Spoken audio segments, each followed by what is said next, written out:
Bueno, Federico, muchas gracias por venir. No, gracias por la invitación. Buen día a todos. La idea es complementar el panel anterior y quizás también el primero de macroeconomía. Ya hablamos con el paréntesis que hubo de FinTech, hablamos mucho de macro, un debate picante entre Fraga y Dalpolletto y recién este panel de inversiones. Federico, ¿cómo ves este año en el mundo? Primero tu visión para este mundo complejo, después vamos para Argentina, que es muy sencillo. Mundo, después de una década de tasas muy bajas, con las subas que hubo de la FED en las últimas reuniones, no en las recientes, pero digamos venimos de una década de tasas bajas y la tasa ayudó a que la renta fija empiece a rendir más. Eso es un cambio, un ciclo importante en el mundo de los inversores particulares y institucionales. Y creo que eso generó una situación nueva en el mundo.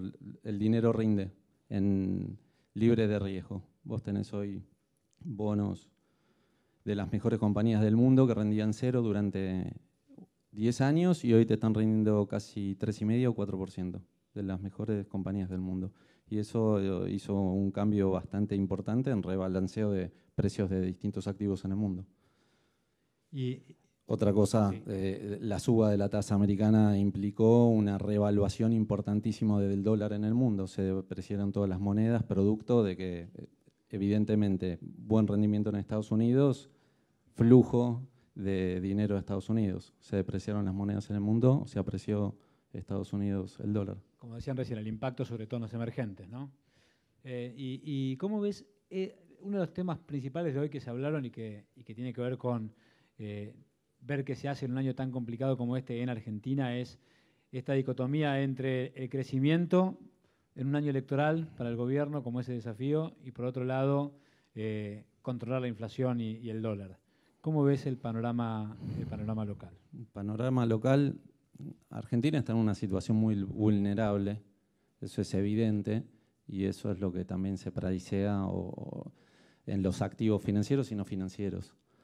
Creo que la situación de Argentina,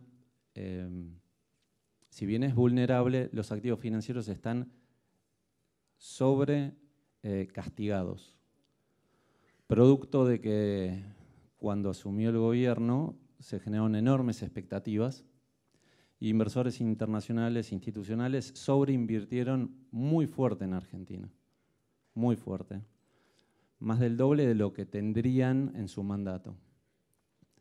Y después vino la amnistía fiscal, y la amnistía fiscal fue muy grande y hubo una adhesión muy grande de particulares argentinos. No lo tenemos presente, pero eso fue hace dos años. El impacto del blanqueo. El impacto del blanqueo.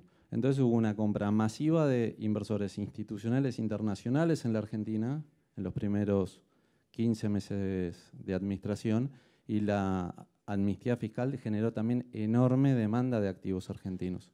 Todo el mundo apostando a que las rentabilidades de los bonos iban a bajar y que los activos iban a apreciar. Pasó lo contrario y que te quedó el mercado sobrecomprado. Por eso que no tiene liquidez Argentina y por eso que hoy todos los activos de renta fija rinden más o menos lo mismo. Vos ves compañías como dijeron en el panel anterior, de excelente calidad crediticia, con poco endeudamiento, inclusive compañías filiales de multinacionales que rinden lo mismo que un bono soberano. Y te voy a decir el caso. Vos tenés el caso de John Deere Argentina. Tomen nota. John Deere Argentina, subsidiaria 100% de John Deere, rinde lo mismo que un bono soberano. Y eso no es porque John Deere tiene un problema. Eso es una confluencia de muchos factores. Y uno de los factores importantes, más allá de la situación política que pueda atravesar la Argentina en los próximos meses, la vulnerabilidad macroeconómica, tenés un problema de sobreestoqueamiento que hubo, ¿viste?, en los primeros 15 meses de administración, muy grande. Entonces, de afuera, el mercado es netamente vendedor. Y localmente no hay espacio para que en los portfolios de los inversores particulares argentinos entre más Argentina. Si vos haces un censo de los inversores argentinos de banca privada, te van a decir, quisiera tener menos Argentina. Con lo cual va a haber poca demanda de papeles argentina. Si vos haces un censo con los asset managers, portfolio managers, en Asia, en Europa, en Estados Unidos y en Latinoamérica, ¿usted quiere tener más riesgo o menos riesgo de Argentina? Estoy tratando de salir de Argentina hace un año. Por eso que el mercado no recupera. Por ahí salen mejores indicadores económicos, peores indicadores económicos, pero vos tenés una sobreexposición en los portfolios particulares y personales. Y Argentina, en los primeros meses de la administración, emitió mucha deuda. Provincias que no tienen posibilidad de emitir deuda internacional emitieron deuda a tasas bajísimas. Provincias que no tenían recursos ni de gas, ni de petróleo, ni... ¿Cuál es el riesgo? ¿Ves un riesgo? Yo veo no, coincido con lo que decía Eduardo. Digo, yo no creo que vaya a haber un default ni nada parecido a eso. La situación no es tan extrema como para eso. Lo que quería describir es por qué los activos argentinos, por más que haya se transforme esta situación política en algo más previsible en términos eleccionarios, no vas a tener un rebote muy fuerte de los instrumentos argentinos, porque tenés mucha gente queriendo salir de Argentina, o al menos queriendo diversificar sus portfolios de Argentina. Por ejemplo, decías, ¿podés dar un caso que se pueda ver en lo tangible? ¿Qué porcentaje de la cartera tiene un inversor tipo que vos podés hoy describir y qué porcentaje le gustaría tener de Argentina? Depende tipo de inversores. Tenés institucionales, internacionales o particulares locales. Depende. Si vos te referís a una persona física argentina. No. De las compañías que se quieren ir, que quedaron sobreexpuestos a... No, ellos tienen un nivel de exposición del 3-4%. Es un asset manager que opera mercados emergentes y tiene una exposición en Argentina del 4% de su portfolio y capaz que debería tener el 2%. Y por mandato o por política de inversión, ellos tenían el 2,5%. Con la sobreexpectativa de Argentina dijeron, che, vamos a comprarnos el doble. En un par de meses salimos ganando plata. ¿Por qué? Porque Argentina va a comprimir rendimientos, las acciones van a subir, no va a haber más papel porque todo el mundo está comprando Argentina y pasó lo contrario. Entonces, por eso no terminan de recuperar los bonos y, como comenté, todo rinde más o menos lo mismo. Vos tenés YPF que rinde lo mismo que un soberano, John Deere que rinde lo mismo que un soberano, una provincia que rinde lo mismo que John Deere. Está todo castigado, sobrecastigado. Y no ves, entonces me parece interesante lo que dijiste antes. Lo que sí, discúlpame, en eso que todo rinde lo mismo, tenés buenos créditos y malos créditos. Entonces es un momento bueno para quien está expuesto a Argentina acomodar la calidad crediticia al menos de Argentina. Vos tenés, si estás expuesto en Argentina y no querés estar expuesto en Argentina, vendés a pérdida y te vas. Ahora, si no querés vender a pérdida, la otra opción que te queda es rebalancear tu cartera. Y como está todo castigado, sobrecastigado, todo bajó, tenés que aprovechar esta situación para salir de los créditos no tan buenos e irte a los créditos buenos. Si un soberano rinde lo mismo que un corporativo bueno, es evidente lo que hay que hacer. Entonces, si estás en un bono provincial sin garantías y rinde lo mismo uno con garantía de hidrocarburos, legislación Nueva York, y es evidente lo que hay que hacer. Bueno, hay que hacer un rebalanceado de carteras a aquellas personas que no quieren realizar la pérdida de Argentina. ¿Se está haciendo o está postergada esta decisión? Sí, se está haciendo muchísimo. Y Federico, recién decías que no imaginabas, sin importar el resultado electoral, por este contexto que estás describiendo, no imaginás un rebote en el valor de las acciones, por ejemplo. Un rebote importante y un cambio de tendencia, no. Rebotes puede haber. ¿Viste? Este es un mercado chico y volátil. Y de hecho es muy volátil porque es muy chico. Entonces con muy poco dinero entrando y saliendo tenés grandes variaciones. No vas a tener cambios de tendencia. No creo que vaya a haber cambios de tendencia. De vuelta, porque seguís teniendo sobreexposición en Argentina. Federico, ¿cómo te imaginás, gane quien gane el 2019? Un año muy desafiante, una economía. Yo me imagino el 2019 así como lo estamos viviendo hoy para el resto del año, con volatilidad, sumale volatilidad. Y creo que el gobierno está en una encerrona, ¿viste? Porque vos tenés, y lo decía Marina Dal Poyeto a la mañana, ¿viste? Vos tenés un tipo de cambio flotante y vos tenés al dólar prácticamente en la banda inferior, con lo cual lo que debería de pasar, y sobre todo tener una tasa de interés tan alta, es que el dólar suba.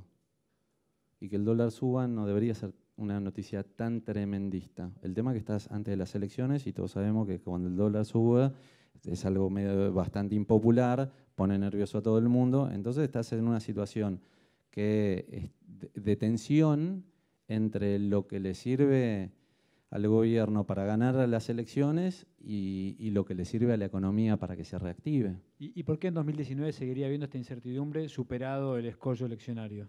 Pues no tenés margen de maniobra. Gane quien gane, no va a tener margen de maniobra, va a tener que seguir lineamiento del Fondo Monetario, va a tener que ser muy austero en el gasto y no va a tener. Fíjate que las grandes malas decisiones, al menos de Argentina, desde mi punto de vista, en términos gubernamentales, se toman en momentos de exuberancia económica. Soja 700, te alineaste con Venezuela y Bolivia. Lluvia de inversiones, no hiciste ningún ajuste, tomaste toda la deuda que te ofreció el mercado. Parecía que los próximos 8 años de gobierno iban a ser así, que ibas a tener financiamiento ilimitado del mundo hacia la Argentina. Entonces, generalmente las decisiones de sentido común y de ponerle gestión a lo gubernamental se toman en momentos donde no hay recursos. Entonces, no hay recursos, no va a haber recursos. Entonces, el que asuma va a estar muy condicionado. Y el que asuma, obligatoriamente va a tener que ser muy sensato. No tiene espacio para no ser sensato. Y Argentina generó en muchos ciclos de bonanza situaciones de no sensatez. ¿Imaginás en este caso que se podrá bajar los números de la inflación que, Yo creo que es muy difícil bajar la inflación en Argentina. Tarifas, combustibles te indexan automáticamente y vos tenés un esquema de flotación del FX. Entonces, y una inflación alta y una tasa alta. Entonces, si el FX no corrige, tenés retraso cambiario. Si tenés retraso cambiario, generás otro problema. Entonces, en una economía donde el dólar tiene que estar depreciado, esta situación te va a generar de tensión en la parte inflacionaria. La última, ¿en qué sos optimista?